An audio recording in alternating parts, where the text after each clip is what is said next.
अब फिर बर्दाश्त करेंगे इंशाल्लाह ताला। बाकी मुझे अल्लाह पे पूरी उम्मीद है बाइज्जत बरी होंगे। बट साहब आप तो बड़े ब्लू आइट थे, खान साहब के क्या हुआ? क्या सर मैं अभी भी खान साहब का ब्लू आइट हूँ सर, टेंशन ना ले, मैं अभी भी खान का टाइगर हूँ सर।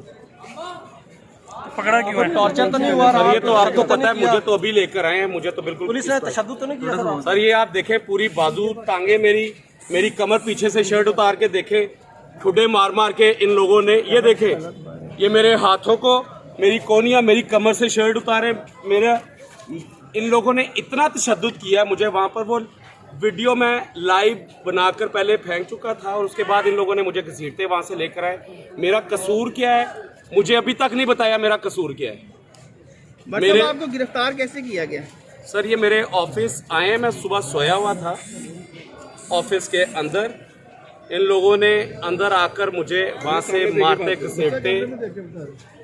घसीटते लेकर आए। मैं इनसे पूछता रहा हूँ मेरा कसूर क्या है, मेरा कसूर क्या है, तो मुझे अभी तक कोई मुझे कसूर नहीं बताया गया। और अभी वकील साहब ने बताया है सर मेरे ऊपर क्या इन्होंने जो भी आप पे चार्जेस लगाए गए, मतलब सामने देखिए, जो भी बताया गया है, इन शॉर्ट ये इलीगल डिटेंशन थी, आइन के साथ खिलवाड़ हुआ जा रहा है। ठीक है, थैंक यू। वापसी पे करते हैं।